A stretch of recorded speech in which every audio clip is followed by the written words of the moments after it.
밥은 생명입니다. 밥은 먹으면 살고 안 먹으면 죽습니다. 힘이 빠져서 다 죽어가다가도 밥을 먹으면 힘이 납니다. 참 신기한 일이에요. 그런데 밥 기운이 다 빠져나가면 아무것도 먹지 않으면 허기져서 끝까지 안 먹으면 죽게 됩니다. 그러니까 이 밥이라고 하는 것은 힘입니다. 힘. 밥은 생명입니다. 가능하면 우리 성도님들 밥을 잘 자시기를 주님의 이름으로 간절히 축원합니다. 이 밥이라고 하는 말은 이 먹거리를 총칭하는 이야기입니다. 오늘 우리가 읽은 영어 성경에 보면 영어 성경에서는 bread, 빵이라고 이렇게 표현이 되어 있고요.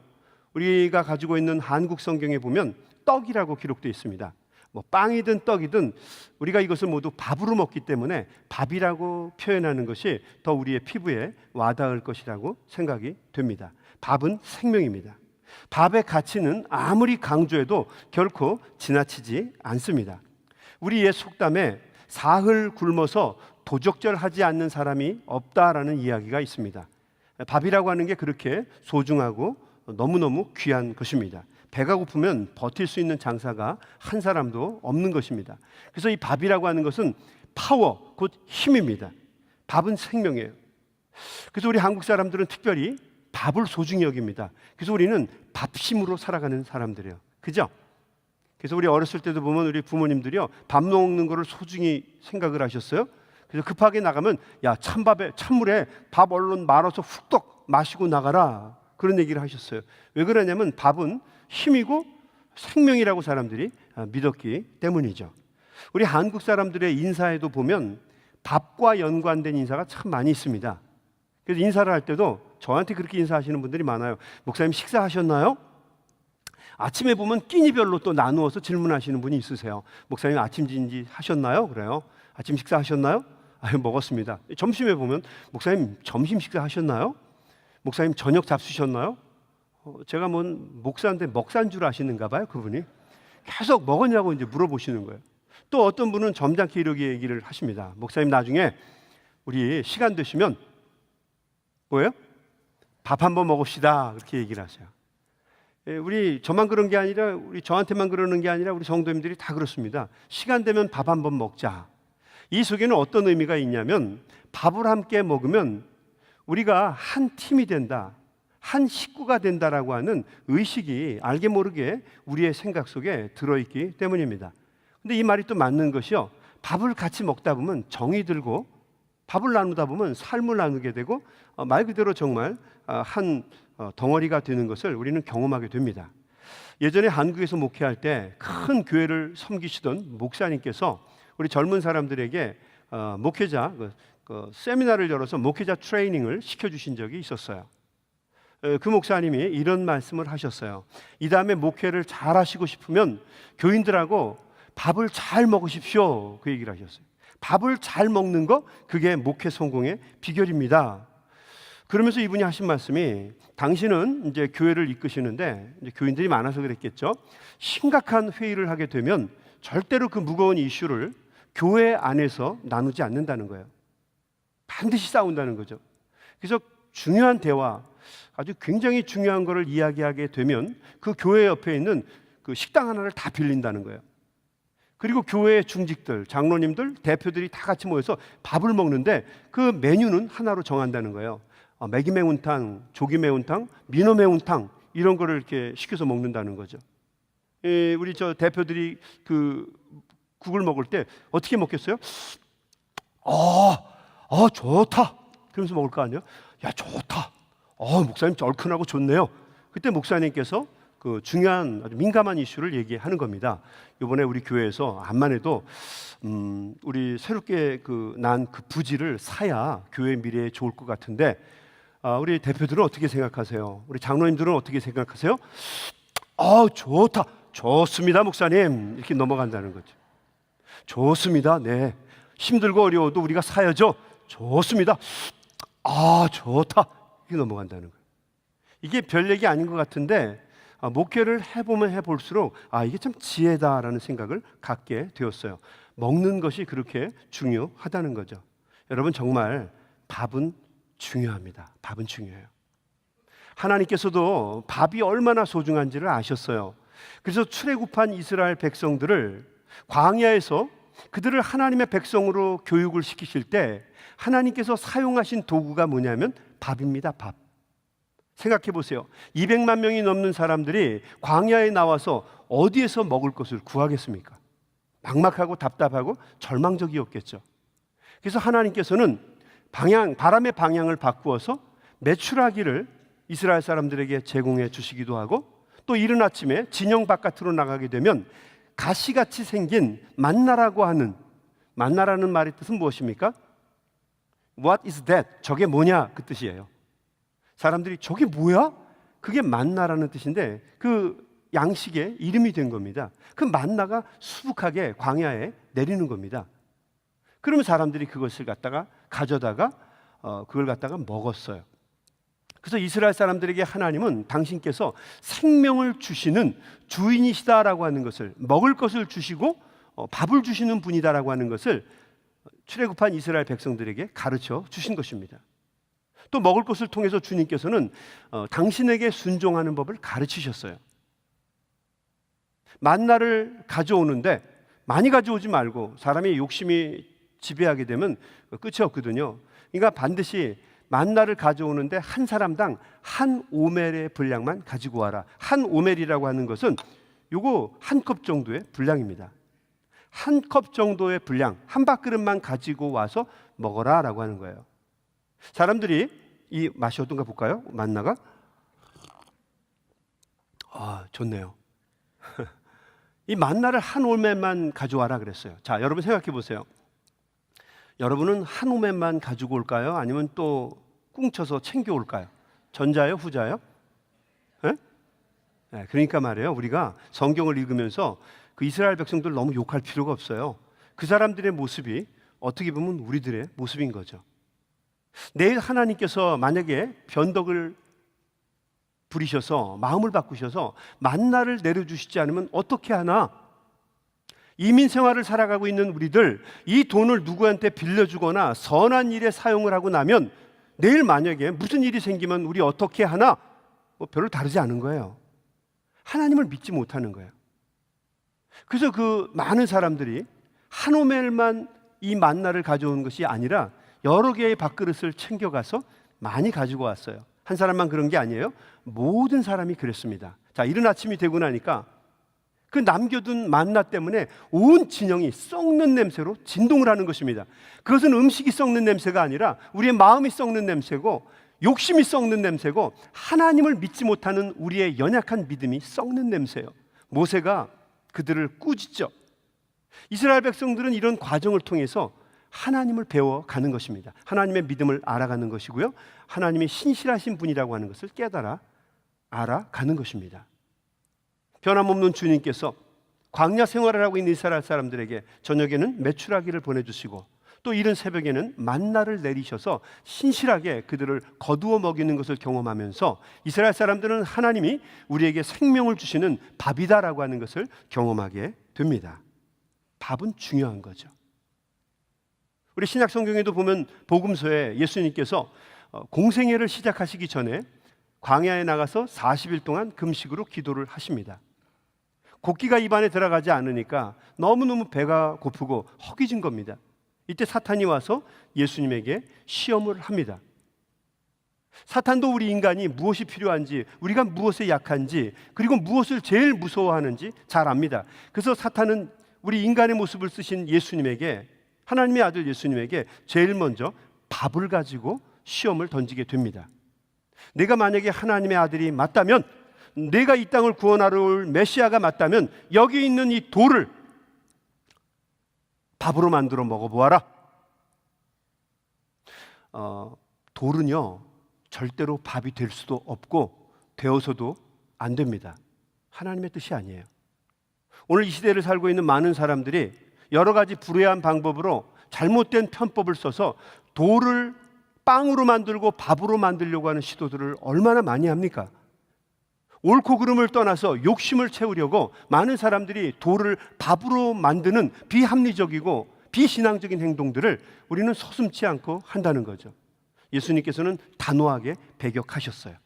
사탄도 우리 인간에게 얼마나 밥이 소중한가 하는 것을 너무도 잘 알고 있다는 이야기입니다. 사도행전에 들어가게 되면 교회가 실현을 당하는 이야기가 나옵니다. 교회가 로마의 핍박과 박해 속에서 많은 유대인들에게 그 어려움을 당하면서도 교회는 끄덕도 하지 않고 믿음과 하나님에 대한 사랑을 지켰습니다. 그런데 교회가 그 뿌리채 신앙의 근간이 흔들리게 되는 사건이 일어나게 됩니다. 그것은 어떤 사건이었습니까? 밥의 사건이었어요. 헬라파 과부들과 유대파 과부들이 교회에 모여 있었어요. 여러분, 이것은 오늘날의 잣대와 생각으로 판단해서는 안 됩니다. 과도정부, 망한 과도정부, 이스라엘 과도정부가 그 불쌍하고 어려운 과부들을 걷어먹이겠습니까? 아니면 정복자였던 로마 사람들이 그 어렵고 힘든 가난한 사람들을 걷어먹이겠습니까? 누가 하겠어요? 그것을 할 수 있는 유일한 장소가 있다고 하면 교회입니다. 교회. 그러니까 이 과부들에게 밥을 먹이는 것은 오늘날 우리가 생각하는 친교의 개념으로 이야기하면 절대로 안 되고, 이것은 일용할 양식에 대한 개념이에요. 이것을 주지 않으면, 충분히 먹지 않으면 과부들이 병들고 아플 수 있는 거예요. 죽을 수도 있는 겁니다. 자, 그런데 이 과부들에게 밥을 나누어 주는 사람들이 누구인가? 예수님의 12 제자입니다. 근데 그분들은 다 안타깝게도 히브리 사람들이었어요. 그러려고 하지는 않았을 거예요. 앞에 있는 사람들에게 이렇게 뭘 나눠주는데 뭐 옛날에도 그랬지만 오늘날도 그래요. 여러분, 목사들이요 똑똑하지 않습니다. 이 상황 대처하는 게 굉장히 시원찮아요. 뭐 저는 뭐 대표적인 사람이고요. 그래서 사람들을 보면 제가 기억도 못할 때가 많고요. 그리고 이거 어떡하지? 이럴 때가 참 많아요. 어리버리하고 좀 이렇게 좀 형편없이 모자라요. 그러니까 여러분, 목사님들에게 너무 많은 것을 기대하지 마시기 바랍니다. 그냥 목사님이 그냥 똑똑해서 그냥 글도 잘 쓰고 말도 잘하고 설교도 잘하고 신기하고 오묘하고 엄청난 걸 다 얘기하면서도 강단에 내려오면은 방향도 이쪽 저쪽 정확하게 얘기해서 사람들 다 끌어가고 그랬으면 좋겠죠? 근데 여러분, 그렇게 잘하는 사람은요 목회하지 않습니다. 딴짓하죠. 목회하면서 그 잘하는 사람은요 반드시 여러분 죄를 짓습니다. 그러니까 목사들에게 너무 뭘 기대를 하지는 마세요. 아니, 목사가 저럴 수 있나? 그래요. 원래 저 인간은 저렇구나 하고 여러분 생각을 해주세요. 카톡 그러지 말고 해주세요. 해주셔야 합니다. 12 사도가 놀라운 이적과 기사를 행하는 사람들인 건 틀림없지만 세상 일 하는 건 되게 못하는 거예요. 그래서 앞에부터 이렇게 음식을 주는데 과부들이 먹고 나서 빨리 먹고 나서 그냥 가만히 있었을까요? 사도님, 한 그릇만 더 주세요. 내가 죽겠습니다. 어저께도 굶었거든요. 그래요? 뒷생각하지 않고 사도는 퍼서 줍니다. 모자란 거죠. 그럼 다음번에 할 때는 중간에 가면 모자라는 거예요. 그러니까 못 먹는 사람들이 생기는 겁니다. 그러면 좀 머리가 있으면 다음번에 할 때는 뒤에서부터 해주면 될 텐데 이게 고지식해가지고 똑같은 자리에서부터 똑같이 하는 거예요. 그러니까 뒤에 있는 사람들, 근데 아마 헬라파 과부들이 뒤에 앉았나 봐요. 뭐 성경에 그런 얘기는 없습니다만 그럴 것 같아요. 이게 팍 터져버리고 난 겁니다. 아니, 홀로 되고 외롭게 살아가는 것도 서러워 죽겠는데 교회에서 소위 주님의 사도라고 하는 저 인간들이 사람을 차별해? 그러면서 분노가 치밀어 올라서 반기를 들게 된 것입니다. 팡 터져버린 거예요. 뭐 때문에? 밥 문제 때문에, 먹는 문제 때문에. 이 사건으로 인해서 그 기라손 같은 예수님의 제자들, 예수님처럼 놀라운 역사를 행했던 그 주인공들이 다 역사의 뒤안길로 사라지게 됩니다. 놀랍지 않아요? 로마 사람들의 창과 칼 앞에서는 잘 버텼는데 밥 먹는 문제 때문에 그 대단한 사도들이 뒤로 물러간 거예요. 성경은 그거를 부드럽게 이해하기를 이렇게 합니다. 우리가 하나님의 일을 뒷전으로 제껴놓고 세상의 일을 추구할 수는 없다. 우리가 기도하는 것과 말씀 전하는 것에만 전무하리라. 말은 이렇게 얘기하지만 쉽게 얘기하면 뭡니까? 물러난 거예요. 끝난 겁니다. 뭐 때문에? 밥 먹는 문제 때문에 그랬다는 거죠. 밥이라고 하는 게 이렇게 대단해요. 어떤 분은 이렇게 얘기하십니다. 교회 뭐 밥 먹는 게 이렇게 뭐가 중요해요? 우리가 뭐 밥 먹으러 옵니까? 여기가 미국인데 우리가 이렇게 잘 사는데 뭐 이렇게 먹는 것 때문에 싸웁니까? 없으면 어때요? 그렇지 않습니다, 여러분. 먹는 게 너무너무 중요합니다. 바깥에서 먹는 거하고 교회 안에서 먹는 게 달라요. 아마 대통령도 여기 와가지고 밥 못 먹으면 삐지고 시험 들걸? 교회에서 먹는 건 특별해요. 그래서 가능하면 이 먹는 것을요, 여러분 잘 나누고 골고루 먹을 수 있도록 도와주는 게 중요합니다. 교회는 밥 먹는 것 때문에 문제가 일어나요. 문제가 일어나면 항상 주방에서 일어나고, 싸움이 일어나면 항상 밥 먹다가 싸워요. 우리 속담에도 이런 말이 있잖아요. 먹는 끝에 기분 상한다, 이런 말 있잖아요. 그죠? 먹다가 기분 상해요. 예배 잘 드리고 할렐루야, 내가 이제부터 열심히 살겠습니다, 그러고는 뭐 멀리 가지도 않아요. 조금 가고 나서 밥 먹다가 거기서 그냥 이 교회 다시는 오나 봐라, 그러고 나가요. 먹는 게 이렇게 무섭다는 거죠. 먹는 것을 여러분 절대로 과소평가하지 마시기 바랍니다. 잘 먹을 수 있도록 서로가 도와주어야 합니다. 여러분 보세요. 우리 성도님들도 보면 먹는 것 갖고 늘 싸우죠. 늘 싸워요. 우리 교회도 그렇지만 우리 한인교회는 다 그럴 거예요. 한국에 있는 교회도 그럴 거예요. 자기 밥만 먹으면 되는데, 조금만 갖다 먹을 수 있는 만큼만 가지고 오면 되는데, 자기만 갖고 오는 게 아니에요. 여러 개를 또 챙깁니다. 안무개 집사님, 안무개 권사님, 왜 또 그날따라 이렇게 아는 사람들이 많아요. 5개, 6개를 다 챙겨요. 그럼 그거 가지고 얘기합니다. 왜 이렇게 욕심이 많아? 그걸 왜 다 가지고 가? 아니야, 안 나온 사람 때문에. 뭘 줘 주기는 혼자 먹으려고 그러지. 아니요, 이거 내가 안 갖다 주면 그 사람은 어떻게 먹을 거예요? 그걸 가지고 오세요. 그리고 맨날 그러니까 그것 때문에 싸우는 거예요. 미워하고 다투고 시기합니다. 먹는 게 중요하다는 거죠. 그러니까 여러분, 먼저 자기 것만 먹으세요. 남을 너무 챙기려고 하지 마시고요. 우선 있는 사람 먼저 챙기세요. 아셨죠? 자기 것만 먹고 주변에 있는 사람 안 먹으면 오히려 그 사람을 챙기세요. 왜 속이 안 좋아? 우리 같이 먹어. 내 옆에서 같이 먹어. 잘 챙겨주시기 바랍니다. 교회에서는 좀 더 많은 걸 하면 좋겠어요. 결코 남지 않습니다. 만나와 같아요. 어떤 사람들은 이렇게 얘기합니다. 그거를 아껴서 주님의 돈으로 선교 헌금에 쓰지도 않아요. 여러분 그거 갖고 일단은 여러분 건강하게 잘 드십시오. 싸가지 마시고, 가져가면 오멜처럼 썩습니다. 잘 여러분 챙겨가지 마시고 여러분만 그냥 잘 먹고 가세요. 그래야 우리 일하시는 분도 잘 맞춰서 음식을 마련할 수가 있죠. 먹는 게 굉장히 중요하다는 이야기죠. 성경은 절대로 먹는 것을 과소평가하지 않습니다. 성경을 보면 먹는 것이 얼마나 중요한지, 하나님 앞에 밥을 굶으면서 기도하면 하나님께서 그 기도를 꼼짝없이 들어주는 것을 많이 보게 됩니다. 금식 기도의 뜻은 뭡니까? 밥이 생명인데, 밥이 힘인데, 밥이 능력인데, 내가 이것을 의지하지 않고 하나님께 모든 것을 내어 맡깁니다. 이게 금식 기도예요. 하나님을 긴장하게 만드는 거죠. 여러분, 제가 지금 천기를 누설하고 있습니다. 금식하면서 하나님 앞에 기도하면 하나님께서 그 기도를 들으신다는 거예요. 그래서 성경을 보게 되면 엘리야, 히스기야, 에스더, 요시야, 사도 바울, 이런 사람들은 하나님 앞에 간절한 마음으로 금식하면서 기도해서 하나님을 움직이는 것을 보게 됩니다. 이 금식 기도는 하나님께 모든 것을 하나님만 의지하겠다고 하는 신앙의 몸짓입니다. 당연히 하나님께서 들어주시죠. 그래서 밥은 너무도 소중한 거예요. 밥은 힘이고 밥은 능력이고, 그래서 밥을 나누는 것보다 더 큰 사랑은 없다는 거죠. 밥을 나누는 것은 다른 말로 이야기하면 생명을 나누는 것입니다. 그래서 밥을 나누는 사람들을 우리가 뭐라고 부릅니까? 밥 식자에 입구자를 써서 식구라고 부르는 겁니다. 식구. 저는 이 가족이라는 말보다도 식구라고 하는 말을 더 좋아해요. 식구. 밥을 같이 먹는 겁니다. 밥을 같이 먹어야 한 식구입니다. 같이 먹어야 돼요. 우리 교회 목사님, 부목사님들이 참 많이 있어요. 근데 제가 한 3년 조금 지나도록 우리 교회를 섬겨보면서 하나 깨달은 것 중에 하나는요, 밥을 같이 먹는 목사님들이 오래 있더라고요. 같이 있는 사람들이, 같이 먹는 사람이 오래 있고요.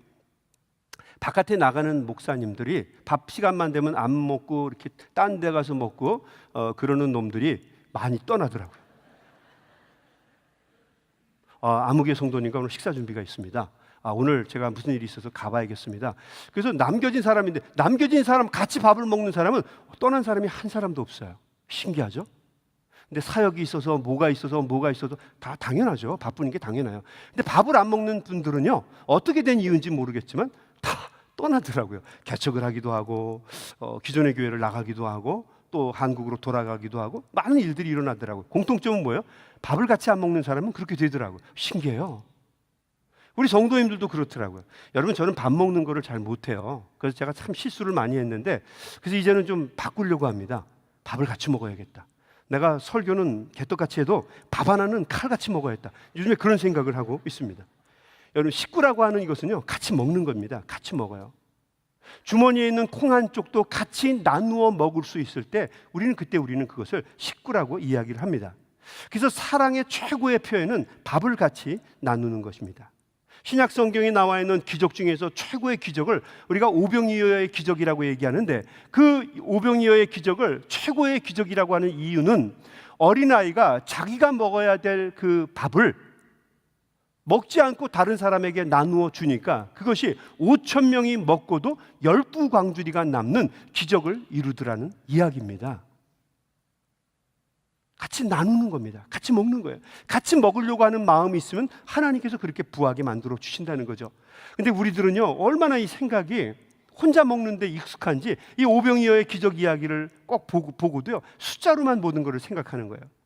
맨날 질문하는 게, 목사님, 그 남은 12광주리 어떻게 했을까요? 뭐 그런 데 광주리 있어요. 관심을 가지세요. 그 뭐 이렇게 신경을 쓰세요, 그 자리에. 또 목사님은 또 그 얘기를 듣고요, 자기 딴에는 또 그 신앙적으로 풀어준다고요. 그걸 아마 그 아이의 집으로 보내지 않았을까요? 뭐 이런 목사님이 있어요. 그게 네가 복음에 있겠어요? 제가 복음에 있겠어요? 함께 나누는 게 중요하다는 거죠. 함께 나눌 때 하나님의 놀라운 역사가 일어난다는 거죠. 오늘 우리 그 선교 그 비주얼 프로젝트를 여러분들이 보셨어요. 오병이어 기적 이야기를 하면서 오병이어 선교헌금 이야기를 했습니다. 북한에서 어려움 당하고 고난 당하고 있는 우리 형제들을 위해서 먹는 것을 나누어 주어야 한다. 주님의 사랑으로 그들에게 밥을 나누어 줘야 된다. 우리에게 밥을 주신 그 하나님의 밥을 우리가 다 먹는 것이 아니라 그들에게 나누어 주어야 된다. 여러분, 이것은 너무도 훌륭하고 중요한 선교입니다. 이것을 이데올로기로 접근하지 마세요. 그게 북한의 백성들에게 잘 전달이 되질 않습니다. 그거 주면 북한 놈들이 전부 다 무기 만듭니다. 이데올로기로 접근하지 마세요. 여러분, 저는 북한 사람들이 싫습니다. 정말 싫어요. 저희 아버님도 다 실향민이고요. 저희 아버님의 가족 중에서는 인민군 죽창에 찔려 죽은 분들도 있어요. 저는 북한 사람들 싫어요. 싫어서 우리는 더욱더 주님의 사랑을 나누어야 합니다.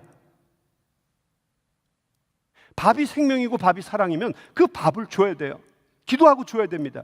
그 밥을 먹는 사람들이 변화가 일어나야 됩니다. 진정한 사랑은 밥을 나누는 것이 진정한 사랑이라는 거죠. 여러분, 우리 교회 부목사님들 훌륭한 점은요, 밥다가 되면 항상 밥을 같이 먹자고 사람들을 부릅니다. 없어서 그런 건지 잘 모르겠습니다만 밥을 항상 먹자고 불러요. 제 방에 와서도 때가 되면 꼭 이야기합니다. 목사님, 밥 어떻게 하죠? 그리고 저한테 얘기해요. 너무 귀찮을 정도로 많이 와서 얘기해요. 고맙습니다, 어떤 때는. 그래서 그분들하고 같이 밥을 먹다 보면 일체감을 느끼게 돼요. 일체감을 경험하게 되고 또 우리의 삶을 이야기하면서 하나가 되기도 하고 또 사역 이야기를 하면서 새로운 아이디어를 얻기도 합니다. 밥을 먹을 때 우리 성도님 중에 어떤 분들이 밥을 사주시는 경우도 있어요. 그러면 꼭 그분을 위해서 우리가 기도합니다. 참 신기하죠? 우리에게 밥을 사주신 분의 얼굴은 항상 기억이 되는 거예요. 제가 속 보이는 설교하는 것 같죠? 근데 여러분, 가능하시다면 저는 괜찮고요, 우리 부목사님들이나 전도사님들에게 여러분 밥을 사주십시오. 그 사람들이 그냥 먹지 않아요. 오늘 이 밥을 우리에게 주시는 아무개 장로님, 권사님, 집사님, 하나님 축복해 주시옵소서. 그러고 하죠. 그러니까 여러분, 이 밥이라고 하는 게 굉장히 중요하고요, 함께 먹을 때 우리가 식구라고 하는 거죠.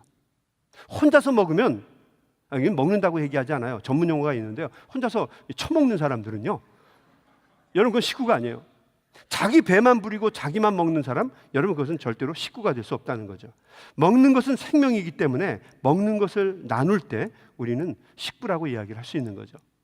예수님께서도 먹는 것이 너무도 중요하기 때문에 온 인류의 죄를 지시고 십자가를 지시기 전날 밤에 예수님께서는 마지막 날까지 제자들과 함께 식사를 하셨어요. 최후의 만찬을 벌이셨습니다. 성경을 보게 되면 예수님께서는 계속 먹는 이야기만 나옵니다. 오시면서부터 짐승의 그 마구간에 임하실 때부터 우리는 벌써 알아봤어요. 그 여물통, 짐승의 밥통에 올 때부터 알아봤어요. 예수님이 그냥 먹는 것만 하셨어요. 가난한 사람들, 천대받는 사람들, 형편없는 사람들. 그래서 바리새인들이 이런 질문하죠. 너희 주인은 왜 이렇게 먹는 걸 탐하냐? 그래서 예수님께 붙여진 별명이 뭡니까? Jesus the Devourer. 개걸스럽게 먹는 사람, 먹기를 탐하는 사람이라고 하는 이름이 붙여지게 된 거죠. 예수님은 자꾸 이렇게 먹는 거예요. 잘 먹으셨어요. 왜? 먹을 때 하나됨을 주님께서는 아신 거죠. 성만찬을 보게 되면 예수님께서도 그 성만찬을 통해서 이게 마지막 식사거든요. 이제 더 이상 제자들과 나눌 수가 없어요. 그러니까 예수님께서는 그 빵에다가 당신의 몸을 이입하시고 그 포도주에다가 당신의 보혈을 이입하셔서 이 빵과 포도주를 먹을 때마다 나를 기억하라라고 이야기를 하신 거예요. 함께 먹으면서 늘 주님을 기억하게 된 겁니다. 여러분, 제가 성만찬을 예전에 나눌 때 저도 그 예문을 보면서 성도들과 이렇게 주고받으면서 연독도 해보고 또 성경을 읽으면서 혼자서도 해보고 별짓을 다 해봤어요. 근데 어떻게 하면 성도들에게 이 성만찬에 대한 느낌을 강하게 줄 수 있을까 고민하다가 마지막으로 만든 마지막 그 에디션이 오늘 요즘 우리 교회에서 하고 있는 거예요. 빵을 탁 듭니다. 빵을 들 때 우리 성도님들이 아무 관심 가지고 안 볼까 봐 빵을 한 바퀴 돌리죠. 탁, 여러분 연습해서 된 거예요. 탁 돌릴 때 우리 성도님들 앞에 보면서 저렇게 까불다가 떨어뜨리면 어떡해. 탁. 성도님한테 얘기하죠. 이 빵은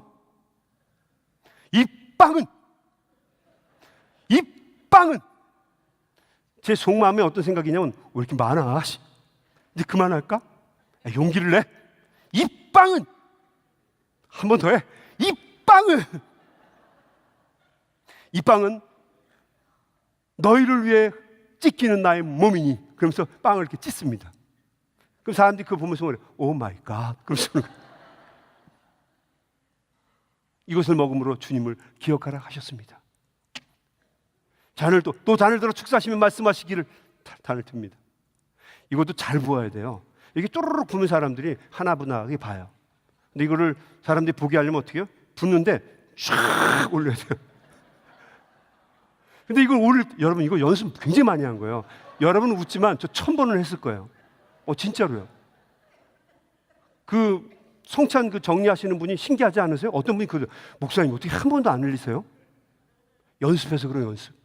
그걸 요 입구에서 하면은 쭈르륵 흘러서 다 흐릅니다. 컵을 알아야 되죠. 하기 전에 요쪽 아구리 쪽에서부터 시작을 해야 돼요. 쫙. 그리고 나서 빵을 나눕니다. 그거 먹으면 철랑대면서 먹는 사람 한 사람도 없어요. 먹을 때마다 주님을 기억하죠. 그러면서 먹습니다. 여러분, 먹는 게 중요해요. 그래서 예수님의 훌륭한 지혜는 이 빵과 포도주를 당신의 몸으로 그들에게 밥으로 제공해 주신 데 있어요. 예수님은 십자가에 달려 죽으시면서도 당신의 몸을 제자들에게 밥으로 주신 거예요. 그래서 예수님을 우리가 뭐라고 부릅니까? 사랑의 주님이라고 부르는 거죠. 여러분, 이 밥이라고 하는 것은 먹혀지기 위해서 존재하는 겁니다. 밥은 관상용이 아니에요.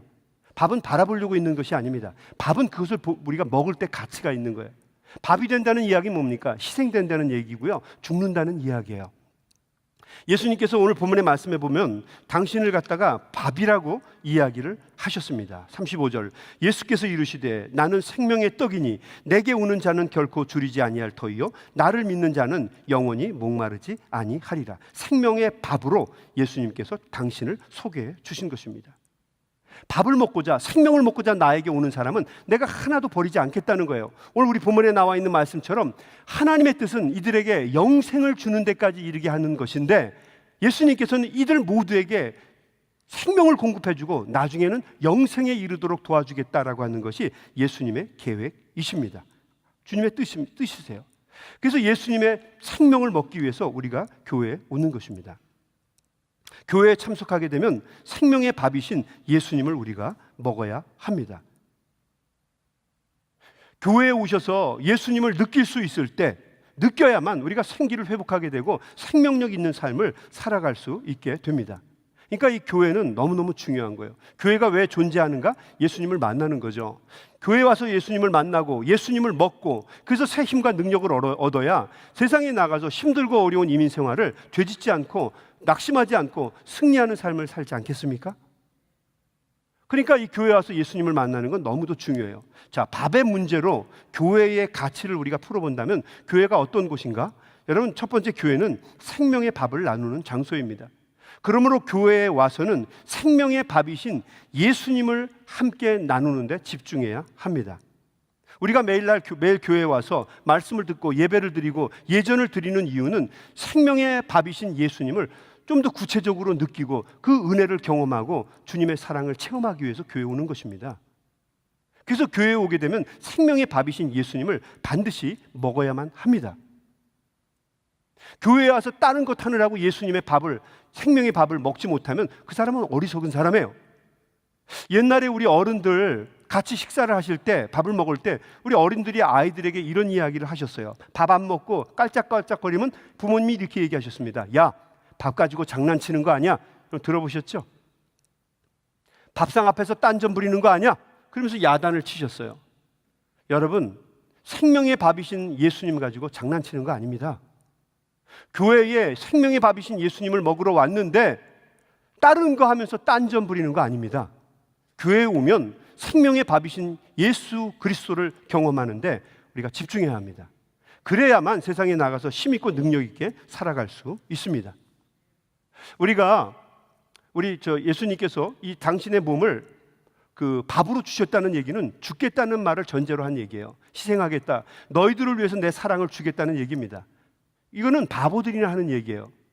근데 참 재미난 건 이 바보라고 하는 어원이 뭔가를 이렇게 보니까 잘 어원은 모르는데요, 많은 학자들이 이야기하는 것 중에 하나가 이 바보라고 하는 말의 어원이 밥에서 왔다는 거죠.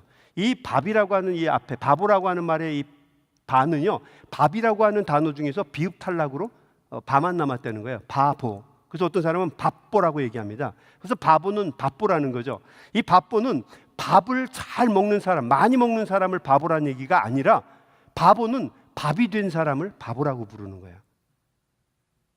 바보는 밥이 된 사람이에요. 그래서 우리 이런 말 하지 않습니까? 너는 내 밥이야. 특별히 우리 여자분들이 자기 남편들에게 얘기 많이 하시잖아요. 넌 내 밥이야. 우리 집만. 여러분은 아니에요. 넌 내 밥이야. 예수님은 우리를 위해서 밥이 되신 분이에요. 바보가 되신 분입니다.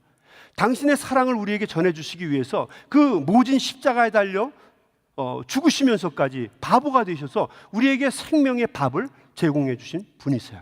우리가 그 예수님의 사랑 때문에 구원의 기쁨을 감동하고 이 시대를 살아가면서, 특별히 이민의 사회를 살아가면서 기쁨과 감동 속에 살아갈 수 있는 이유가 되게 된 것입니다. 밥이라고 하는 것이 굉장히 중요하다는 거죠. 여러분, 예수님 때문에, 바보 예수님 때문에 생명의 밥을 먹게 되고 구원의 기쁨과 감동을 누리는 게 우리 그리스도인이 맞다고 한다면, 우리도 예수님이 그랬던 것처럼 마땅히 우리도 바보가 되고 밥이 되어야 될 줄로 믿습니다. 교회는 밥이신 생명의 예수님을 전해야 합니다. 밥이신 생명의 예수님을 교회에 와서 먹어야 합니다. 그래서 교회는 엄밀하게 얘기하면 영적인 스피리추얼 레스토랑입니다. 교회에 와서는 생명의 근원이신 예수님을 반드시 먹어야만 합니다. 예수님을 통해서 생명을 공급받아야만 우리의 슬프고 어려운 삶들이 회복이 되게 되고 하나님의 은혜를 경험하게 되고 세상에 나가서 힘있고 능력 있게 살아갈 수 있는 힘과 능력을 얻게 된다는 거죠. 교회에 와서 예수님을 만나지 못했는데, 예수님의 생명을 경험하고 은혜를 받지 못했는데 세상에 나가서 빛과 소금의 역할을 감당하며 살아간다? 그리스도인답게 살아간다? 거짓말입니다. 여러분, 말도 안 돼요. 목사는 예수님의 생명의 말씀을 전하다가 은혜를 받고 도전받아야 하고, 우리 성도는 예수님의 말씀과 이 생명의 은혜를 듣다가 도전을 받아야 되고 은혜를 받아야 됩니다. 그래야 세상에 나가서 한 주간도 하나님이 기뻐하시는 복된 생명의 삶을 살 수 있게 된다는 거죠. 그러므로 교회에 올 때마다 생명의 양식이신, 생명의 밥이신 예수 그리스도를 경험할 수 있게 되기를 주님의 이름으로 간절히 축원합니다. 성령 충만한다는 얘기가 그 얘기 아닙니까? 생명이신 예수님을 내 안에 충만하게 경험을 하는 것입니다. 요즘에 많은 사람들이 교회를 폄훼하는 사람들이 많아요. 교회를 부정적으로 이야기하고 잘못된 것으로 이야기하는 사람들이 많습니다. 물론 교회가 실수하는 게 많아요. 그러나 그럼에도 불구하고 교회는 와야 합니다. 왜냐하면 교회에서 생명이신 예수님을 누구보다도 편하게 느낄 수 있기 때문이에요. 여러분, 저는 만약에 이민교회 목사가 되지 못했다면 교회의 가치를 정말 몰랐을 거예요. 정말 몰랐을 거예요. 근데 이민 생활을 하면서 제가 이 교회를 섬기다 보니까 하나 깨달은 건, 야, 교회가 정말 소중하구나. 교회가 잘못되면 내 신앙이 어떻게 되며, 이민 생활을 하면서 내가 힘들고 어렵고 답답할 때 어디서 힘과 생명을 공급받지? 이런 생각을 가질 때가 많이 있다는 거죠. 여러분, 우리 교회 모일 때마다 생명의 양식이신 예수 그리스도를 경험하는 우리 한인교회 될 수 있게 되길 주의 이름으로 축원합니다. 두 번째, 우리는 교회에서만 이 밥을, 이 생명의 밥을 누리는 것이 아니라 다른 사람에게도 이 생명의 밥을 나누어 주어야만 합니다. 교회는 우리만 이 생명이신 예수님을 누리는 곳이 아니라 주변에 있는 많은 사람들, 생명을 경험하지 못하는 사람들에게 이 생명을 나누어 주어야만 합니다.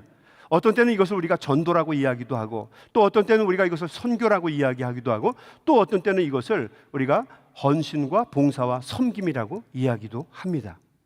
전부 다 생명이신 예수님을 나누는 행위입니다.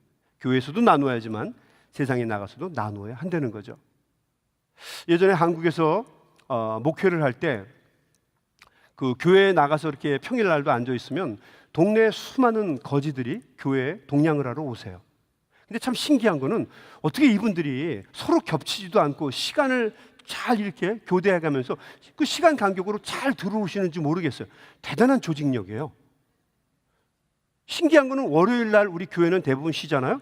근데 이 아저씨들도 전부 다 쉬시는 거예요. 이렇게 우리 교회 일정표를 어떻게 잘 아실까? 어떤 날은 교회에 월요일 날 행사가 있어서 교회 문을 열게 되면 그날은 어김없이 이분들이 전부 다 그 출석 인원 한 사람도 빠지지 않고 똑같이 오시는 거예요. 나중에 그분들 전체를 다 기억할 수가 있겠더라고요. 어떻게 이렇게 조직력을 갖출 수 있었을까? 서로가 서로에게 정보를 주는 거예요. 이 정보라고 하는 건 그들에게 있어서 생명 아닙니까? 그 교회 가봐, 오늘 문 열었어.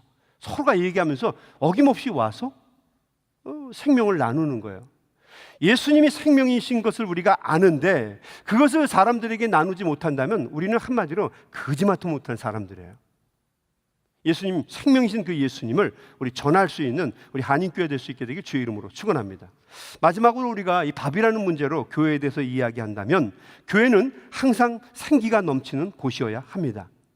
생명이신 예수님이 교회에 있는 것이 맞다면 교회는 예수님 때문에 생기로 넘쳐나야 돼요.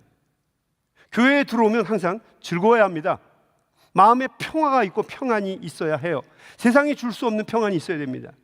세상에서 시달리고 어려웠어도 교회에 들어오면 여러분이 위로를 경험할 수 있어야 돼요. 격려를 경험할 수 있어야만 합니다. 회복의 역사가 일어나야 되고 힘과 용기를 얻을 수 있는 역사가 이 예배에서, 이 교회에서 반드시 일어나야 될 줄로 믿습니다. 여러분, 이 구조를 깨지 마세요. 저도 일주일을 지나다가 좀 힘들고 어려운 시간이 많아요. 그런데 주일날 교회에 와서 우리 성도님들을 보게 되면 힘이 나는 거예요. 교회에 오게 와서 기도하다 보면 새 힘이 나는 거예요. 교회는 힘을 얻는 하나님이 주신 귀한 성전이기 때문에 그렇습니다. 바라고 소망하기는 우리 아틀란타 한인교회가 크고 힘 있는 밥상 공동체가 되어서 많은 사람들에게 생명을 공급해 줄 수 있게 되길 주의 이름으로 간절히 축원합니다. 여러분, 제가 부끄러웠던 경험 하나만 하고 말씀을 마치도록 하겠습니다. 예전에 제가 있던 캔사스에는 동물을 기르는 농장들이 굉장히 많이 있었습니다. 특별히 그 소를 기르는 목장을 가지고 있는 미국인 아빠들이 많이 있었어요. 그중에 몇 사람들이 저를 초청해서 그곳에 가서 뭐 예배도 드리고 견학을 간 적이 많이 있었어요. 한 번은 소를 기르는 곳에 갔어요. 그 주인되는 그 미국인 아빠, 미국 사람이었는데요. 그분의 그 차를, 트럭을 타고 같이 그 울타리에 문을 열고 들어갔어요. 울타리가 얼마나 큰지요. 저기 저 멀리 언덕에 소들이 수백 마리가 풀을 뜯고 있었는데요. 이 주인과 함께 검은색 트럭을 타고 들어가니까요, 갑자기 그 언덕에 있던 소들이요, 몇백 마리가 그 트럭을 보더니 우르르 뛰어오는 거예요. 저는 지진이 일어난 줄 알았어요. 막 뛰어오는데 거기 있는 소들은 무지무지 커요. 트럭만큼 커요. 조금 더 과장한다면요, 눈동자 하나가요, 제 머리통만 해요. 그래서 그 큰 눈동자가 그 차 옆에 바짝 붙어서 막 주인을 따라오는데요, 얘네들이 아는 거예요, 주인을.